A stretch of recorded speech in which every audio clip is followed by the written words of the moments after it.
Ada begitu banyak macam-macam ketakutan. Ada orang takut terhadap hewan-hewan yang menjijikkan dan menakutkan.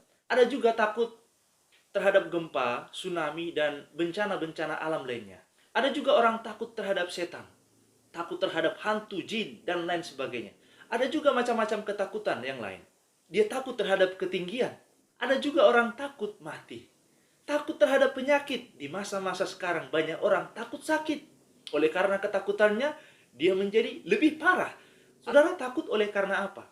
Apakah saudara takut oleh karena penyakit, takut karena kematian? Banyak orang takut tidak makan. Nah, itulah yang ingin saya bahas sekarang. Banyak orang yang takut oleh karena tidak makan. Takut apa yang kami makan.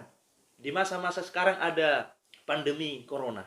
Ada banyak saya dengar, saya lihat kesaksian orang-orang yang berdagang. Dia berkata menyepelekan sesuatu penyakit. Saya lebih takut tidak makan daripada sakit corona, katanya. Tetapi jika ditanya secara langsung kepada orangnya, hati ke hati, seandainya dia terkena penyakit corona, kemudian dikarantina, diisolasi, dan bahkan mungkin dia sudah sekarat, apakah dia lebih baik tidak makan atau penyakit itu? Kalau ditanya secara langsung, jangan sampai kualat. Karena memang itu menyepelekan penyakit itu. Dan kita tidak boleh takut, tetapi kita tidak boleh sepele. Sepele dalam arti seolah-olah penyakit itu tidak akan datang kepada kita karena kita sedang sehat sekarang. Saudara-saudara sekalian yang saya kasihi dalam Tuhan, mengapa kita takut? Hal yang pertama adalah sudah bagian kita manusia. Sewaktu Adam dan Hawa, nenek moyang kita yang pertama, jatuh ke dalam dosa, kita mengalami namanya takut, khawatir, susah, menderita, sedih, bahkan berduka. Dan alasan yang kedua, mengapa kita takut? Oleh karena kita tidak terbiasa. Orang-orang yang tinggal di pekuburan, yang sehari-harinya menggali kuburan, kemudian sehari-harinya memasukkan mayat, dia tidak akan takut mau tidur di samping kuburan. Kenapa? Karena terbiasa. Biasa pegang ular, tidak akan takut dengan ular.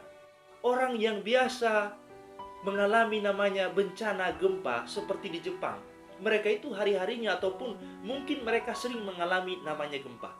Tetapi mereka tidak akan seperti kita paniknya. Karena mereka terbiasa. Nah, kenapa kita takut? Hal yang kedua adalah oleh karena kita tidak terbiasa. Mengapa kita takut tidak makan? Oleh karena kita tidak terbiasa hidup susah. Oleh karena kita tidak terbiasa berpuasa, bertarak, tidak bisa mengendalikan selera, tidak bisa mengendalikan diri. Nah, ini yang membuat kita langsung ketakutan seandainya kita tidak makan. Poin yang ketiga, mengapa kita takut? Oleh karena kita kurang berharap kepada Tuhan. Tidak berdoa, tidak berserah kepada Tuhan. Yesus berkata dalam Matius 6 ayat 25, janganlah kamu khawatir akan hidup. Janganlah kamu khawatir akan apa yang hendak kamu makan atau kamu minum. Bukankah hidup lebih penting daripada makanan, dan hidup itu lebih penting daripada pakaian? Pandanglah burung-burung di langit yang tidak menabur dan tidak menuai, tetapi diberi makan oleh Bapamu yang di surga. Bersama dengan Tuhan tidak ada ketakutan. Mari kita berserah kepada Tuhan. Mari kita biasakan hidup susah, biasakan mengendalikan diri, biasakan mengendalikan selera, dan ingat selalu bersandar kepada Tuhan dalam doa yang tekun. Firman Tuhan menjadi makanan rohani.